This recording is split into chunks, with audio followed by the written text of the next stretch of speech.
ओम गणेशाय नमः। ओम नमः शिवाय। मैं निखिल ज्योतिष आचार्य आप सभी का मेरे चैनल पर पुनः स्वागत करता हूं। आशा करता हूं कि आप सभी स्वस्थ होंगे। महादेव की कृपा आप सभी पर सदैव बनी रहे।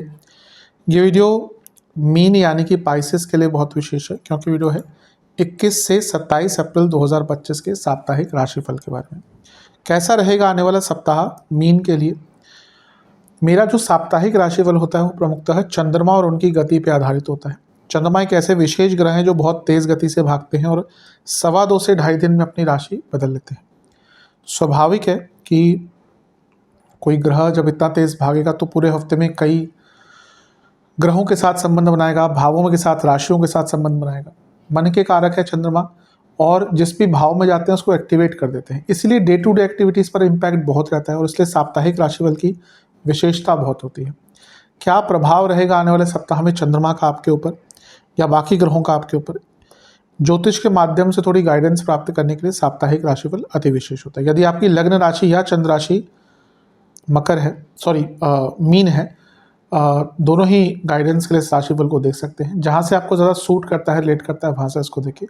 व्यक्तिगत तौर पर मैं हमेशा कहता हूँ लग्न राशि देखिए, इनकेस नहीं पता तो चंद्र राशि से भी इसको देख सकते हैं। शुरू करते हैं।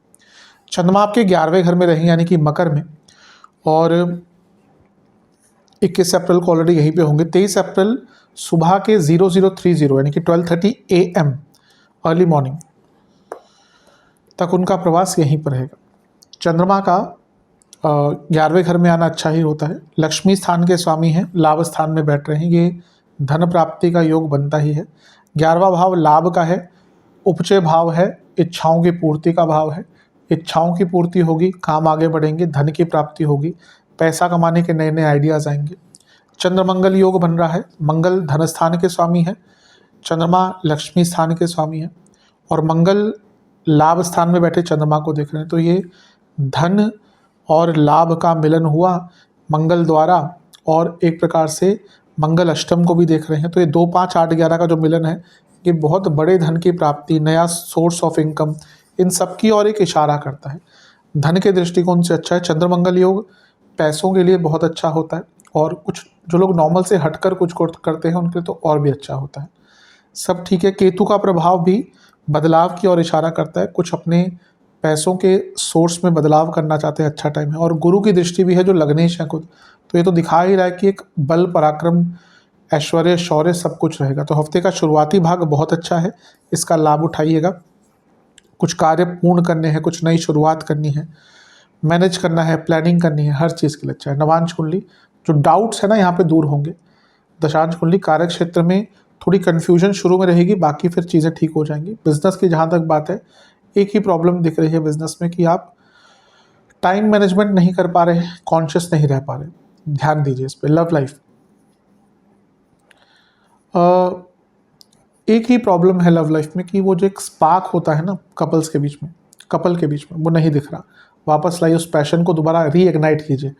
वैवाहिक जीवन बहुत चीज़ें हैं जो अनिश्चितता की ओर लेके जा रही हैं, बहुत अनसुलझी पहेलियां हैं, इनको सुलझाइए। कन्वर्सेशन बहुत इंपॉर्टेंट। स्टूडेंट्स अच्छा है, स्टूडेंट्स के लिए बहुत अच्छा टाइम है, भाग्य का भरपूर साथ मिलेगा। सेहत के हिसाब से कफ रोग, बीपी की प्रॉब्लम, पेट के रोग, सर्वाष्टक 11वां घर बली है, बड़ा पैसा आ सकता है।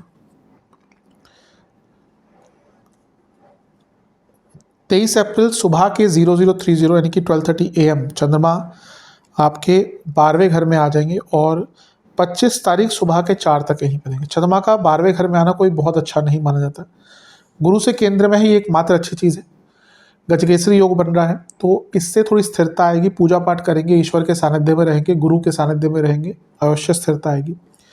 मंगल की दृष्टि है, फिर से अष्टम दृष्टि, चंद्र मंगल योग है। धनस्थान के स्वामी 12वें घर को देख रहे हैं और चंद्रमा भी आ गए।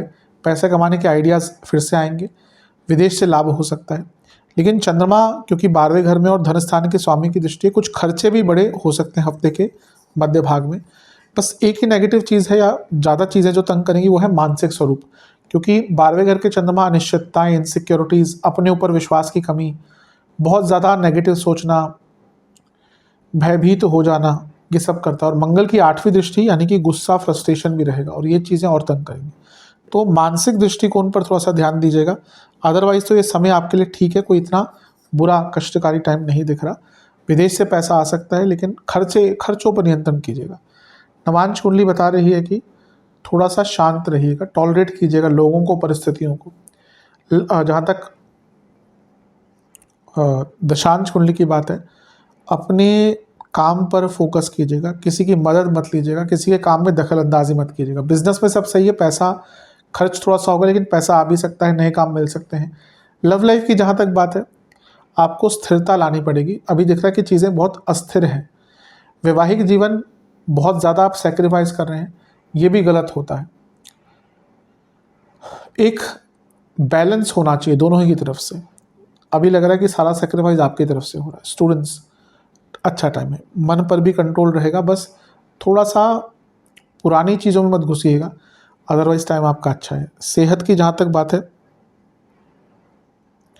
आपको पेट के रोग, आँखों के रोग, गले के रोग तंग करेंगे, कफ रोग बने रहेंगे। सर्वाष्टक में आपका 10वां घर बली है। जो लोग जॉब चेंज करने का विचार कर रहे थे उनके टाइम अच्छा है।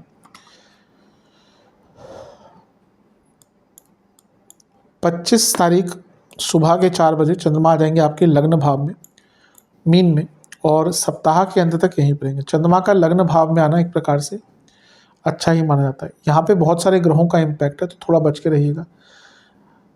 पंचमेश है चंद्रमा, और वो शुक्र के साथ है उच्च के, और शुक्र क्या है यहाँ पे अष्टमेश भी है, तो अचानक से बड़े धन की प्राप्ति यहाँ पर भी दिख रही है। राहु के साथ है तो क्रिएटिविटी, बड़ी सोच दिख रही है, लेकिन राहु के साथ ग्रहण दोष भी लगता है। शनि के साथ है, शनि फिर से लाभेश है और चंद्रमा पंचमेश है, पैसा फिर से आता हुआ दिख रहा है। लेकिन शनि 12वें घर के स्वामी और विष दोष भी बनाते हैं, तो नेगेटिव थिंकिंग, ओवर थिंकिंग, बहुत ज़्यादा चिंताग्रस्त होना। बुध के साथ है जो नीच के हैं, गलत निर्णय लेना, बहुत जल्दबाजी में सोचना, इम्पल्सिव होना, चीज़ों को एनालाइज ढंग से ना करना और कुछ कर बैठना, ये सारी चीज़ें तंग करेंगी। तो मैं ये कहूँगा कि हफ्ते का अंतिम भाग बुरा तो कतई नहीं है, लेकिन आपको थोड़ा सा जल्दबाजी से बचना है, चीज़ों को एनालाइज करना है, तभी कोई निर्णय लेना है। पैसा आएगा, लेकिन पैसा लगाने से पहले बहुत केयरफुल रहेगा, बोलने से पहले बहुत केयरफुल रहेगा। चंद्रमा जब लग्न में आते हैं, महीने में एक बार आते हैं, तो वो टाइम फर्दर प्लानिंग का होता है। पूरा महीना आने वाला कैसा विचार करना है, कैसे उसको प्लान आउट करना है, बहुत अच्छा टाइम होता है। लेकिन over planning, over analysing, over enthusiasm, over expectation, ये सभी बहुत रहेंगी, तो इन सब चीज़ों से बच के रहना है। उदासीनता की तरफ अपने आप को मत लेके जाना दीजिएगा, और अपने ऊपर ज़्यादा एक्सपेक्टेशन मत रखिए, क्योंकि एक व्यक्ति की एक सीमा होती है। हम कभी कभी क्या होता है ना, बहुत ज़्यादा अपने आप से एक्सपेक्ट करना शुरू कर देते हैं, ये भी करना है, वो भी करना है, और वो जब नहीं होता तो हम क्या होता है, फिर डिसअपॉइंटेड होते हैं। बल्कि प्रैक्टिकलिटी में शायद वो कभी हम चीज़ें कर ही नहीं सकते। तो थोड़ा सा वास्तविकता के पास आके देखिए। आप 10 चीज़ें कर सकते हैं, करने के सामर्थ्य हैं, आपको आती हैं, पर क्या प्रैक्टिकली वो सारी 10 चीज़ें आप कर पाएंगे? शायद नहीं। तो इस पर विचार कीजिए। नवांश कुंडली, डिवोशन बढ़ाइए। जो भी आप छोटा मोटा या 1-2 चीज़ें करना चाहते हैं ना, उस पर डिवोशन, कमिटमेंट बढ़ाइए, तभी सफलता मिलेगी। दशांश कुंडली, कार्यक्षेत्र में लड़ाई झगड़े हो सकते हैं, काम अच्छा है लेकिन लड़ाई झगड़े। बिजनेस में नया कुछ सीखने का मौका मिलेगा, नई चीज़ों को समझने का मौका मिलेगा। लव लाइफ की जहाँ तक बात है, चीज़ों को ठीक करने का अवसर है। अगर रिलेशनशिप से वैवाहिक जीवन की तरफ बढ़ना है तो डिस्कशन के लिए अच्छा टाइम है। वैवाहिक जीवन के लिए बिल्कुल भी अच्छा टाइम नहीं है, बड़े लड़ाई झगड़े हो सकते हैं, बड़े स्तर पर लड़ाई झगड़े होंगे। स्टूडेंट्स के लिए भी ठीक ठाक है टाइम। एग्ज़ाम है तो अच्छा टाइम है, लेकिन ना अदरवाइज मानसिक लेवल पर बहुत कष्टकारी टाइम होगा। बहुत चिंताएं, बहुत इनसिक्योरिटीज़, घर वालों का साथ ना मिलना, चीज़ों को मैनेज ना कर पाना, सफलता आराम से ना प्राप्त होना, बहुत चीज़ें मिलकर बहुत तंग करेंगी आप मानसिक रूप से। सेहत के हिसाब से बीपी की प्रॉब्लम, एंग्जाइटी, स्लीप डिसऑर्डर, जिसको डायबिटीज़ है, ध्यान दें। सर्वाष्टक में आपका 7वां घर अत्यंत बली है। बिजनेस करने वालों को कुछ बड़ा बदलाव करने का मौका मिलेगा। उपाय के स्वरूप में बृहस्पति चालीसा और शिव चालीसा एक बार पाठ कीजिएगा। आशा करता हूँ वीडियो काम आएगी। चैनल पर नहीं है, सब्सक्राइब कीजिए, वीडियो को लाइक कीजिए। मिलता हूँ अगली वीडियो में, तब तक के लिए ओम नमः शिवाय।